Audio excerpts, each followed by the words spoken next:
Alright, I admit it, it was just a Lagertha clone. I was wrong about the sacrifice, which is a little bit disappointing, but this episode was still the strongest of the season by far. So let's start off with King Harold and Ulfman heading to Wessex with their army down the river. This scene was played off really nicely. They had this really small environment on the boat, and they had this kind of like subtle way of her saying that she might be interested in him, which is really cool. He's confused about it, interested, his mind's turning, but we still get a lot of other hints about the context of the world, what happened with the fighters, what they expect, and even a foreshadow for what could be happening with this girl later on in relationship with Bjorn. I covered in my preview breakdown how this girl's fate is entangled with Bjorn, and it's really interesting how they show in the scene when King Harold is talking all about Bjorn and the Sons of Ragnar's, the entire focus is on her face and her reaction. It's a bit of clever camera work that we see in this episode, and it's not just the only one. We see a lot of really good camera work in this episode, and I'll keep coming back to that as we see tons of scenes and moments that are played off really well.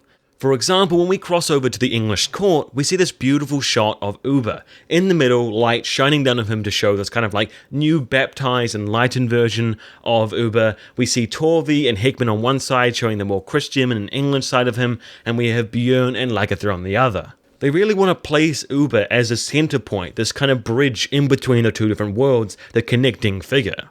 For me, this was highlighted really well with the discussion I saw in my comment section about who was the real mentor of who in the relationship between Ubbe and Alfred. Alfred is this quite charismatic figure that has tons of energy, great ideas, and a brilliant history to go for. The actor plays him really well, and he's really clever.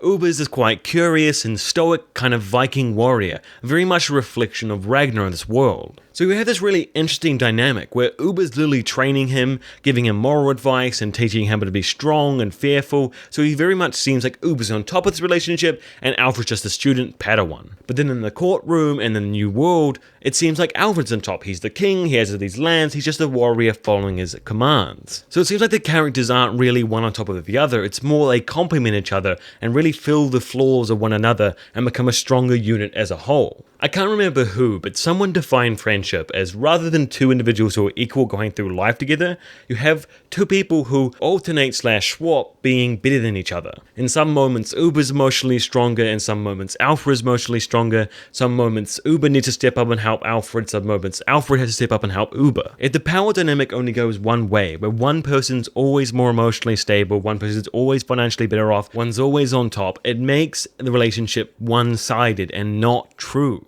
Not only does the person with the lower status not have a chance to be able to help out their friend and see their vulnerable moments and really feel like they're giving something back to them, but the person on top has less reason to value and support the other person. And so Alfred, being king, will find himself in a situation where he is in this one-way power dynamic with all the people around him. But Ubbe changes that. Not only is Ubbe not intimidated by Alfred in his position, but he has a different culture and way of life. So any respect that Alfred earns from Ubbe has to come from action, not his position and authority, and they both need each other just as much as the other. So their growing relationship really kindles that kind of same feeling we got with Athelstan and Ragnar, or Eetbjerg and Ragnar. They're also at the center point of the story with action happening everywhere, real moments to test each other, real moments to make change, and a history to fulfill. That's why this is going to be my favorite storyline this season, and maybe the rest of the series. While we were on Alfred, I really did enjoy the interaction we got between him and Bjorn. He kind of sees that Bjorn's cut back his hair and he kind of imitates that. We have the clear hand on his head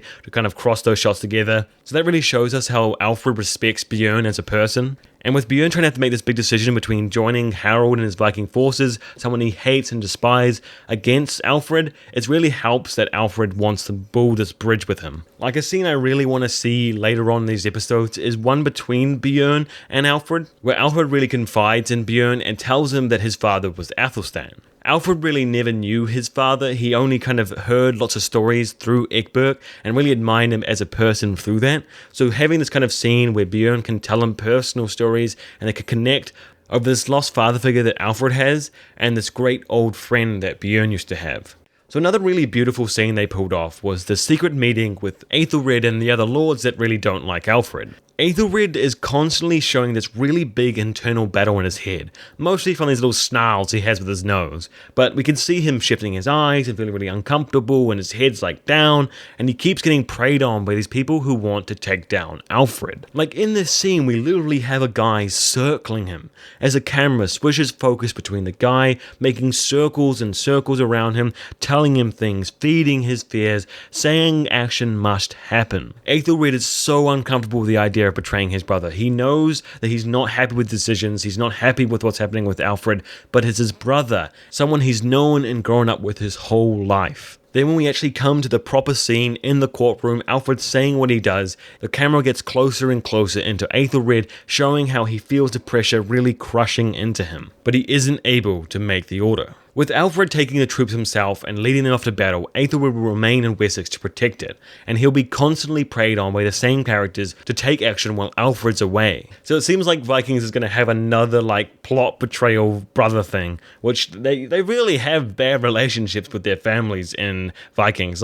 No brothers can just get along and be helpful to each other. They have to kill each other and fight each other and betray each other and be swayed against each other. Just no family loyalty at all. So if Aethelred can actually stick at Alfred's side and support him, it'd actually be a really big change from all the things we've seen with other brothers and Vikings. So the last thing I want to cover in England is Magnus. I really enjoyed the scene we got when Ubbe and Lagertha kind of confront him about this clear lie he has about his parentage. He straight up just lies to Lagertha's face and says that Ragnar wept and embraced him and said he loved him as all his other sons did, when that wasn't the case at all. When Lagertha is skeptical about his claim, he is deeply hurt, and he kind of recoils from her and snarks back at her saying, "Why would he?" It seems like over this time he's lied to himself more than he's lied to other people. He feels like he has no meaning, no purpose beyond being a son of Ragnar, which I think is a little bit silly because he is still a son of a queen. But as I said, Magnus will kind of be the pull on Bjorn to try and go back to the Viking side and fight against the English, but I don't think it's going to be enough. I don't see a happy ending for this character.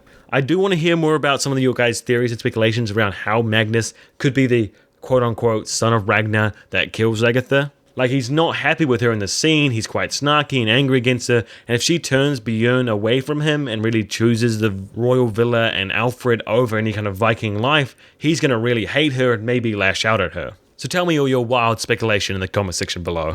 So now I'm going to cover Iceland, something I've avoided because it hasn't had much happen till now. We get a reminder that Floki is still very much spiritually connected to the Norse gods in that kind of way, and he gets confronted by the ghost of the pregnant girl that died. And we find out that it was the brother of the husband, one of the other sons of Avon, who actually killed her, thinking that she was some kind of witch that was making her brother betray the family, and that the son was some demon spawn of their love. This really shows how angry and crazy and desperate people are starting to get, where they start thinking in these really weird and crazy ways. Floki sees that not only Avon, but the brother and the mother are all undermining the encampment, killing people and are unstable. He knows he can't just banish Avon or a certain individual, he must make the whole lot leave. This happens a lot where people think that anyone who has any tie to a problem person will kind of poison the whole settlement. Because Floki chose his very spiritual connected people in particular, everyone tries to come up with really weird kind of Norse spiritual ways to explain any problems they have. The gods are abandoning them, they're angry with them, something's happened really poorly, was all Avon undermining him, it's because we haven't backed Floki properly.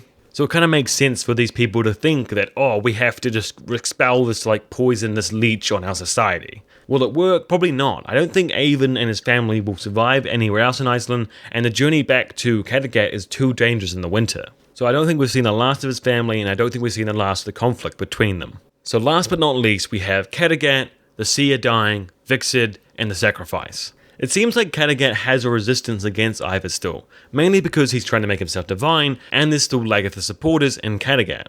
I think it'd be more interesting if they showed more visual ways of this resistance against Ivar, rather than just saying, look, we found some troublemakers. A lot of you actually have disliked a lot of the Ivar stuff we've seen this half season, mainly because he seems like he's going even more crazy and out there than he has been before. Now, a lot of this is clearly because of the influence of Freydis trying to really blow up his ego and tell him all these things that he wants to run with. And it's not like Ivar was really sane and well put together before, so it's very much just amplifying his personality. With the way they're setting him up to be oppressive and pushing people out and sacrificing people who he knows is innocent to try and get people to calm down and think that Lagertha's dead, it seems like the show's trying to make us dislike him so that when he gets kicked out of Kattegat by Bjorn, we think it's a victory. Though I don't think this is the best course for Vikings. It's always better when you have two sides that are kind of more grey rather than a black and white. If we sympathise with Ivar and we see him as another character we can back and support more readily, then it makes it such higher stakes and so much more interesting when he fights other characters we really enjoy like Bjorn. But I guess they want to make us have more reason to believe why Viksid will really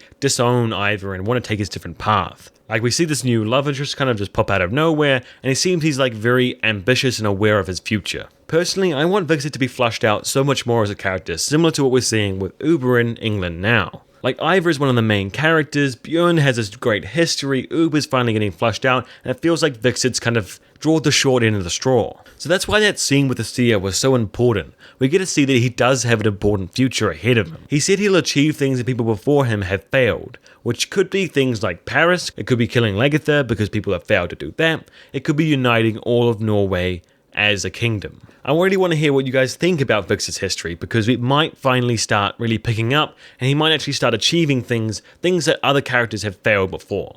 So again, tell me your thoughts about that in the comment section. So all in all, we have these brilliant relationships between characters really beginning to form in this episode. We see that Vikings is done screwing around, they're killing off characters like the Seer, they're putting people in place, they're breaking down characters, and they're making things happen for once. The story is moving in Iceland, the story is moving in England, and the story is moving in Kattegat. So that was a fantastic episode, and I really enjoyed it. I want to hear your thoughts about everything I've talked about here, and I really want to thank a lot of you guys sending me really awesome emails, whether it's talking about Vikings and your favorite characters, or just thanking me for the videos I'm making, or saying happy holidays. It's really awesome, and I really love it.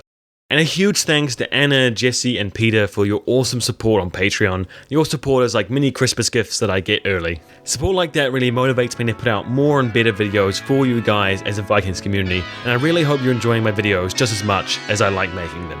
Skål!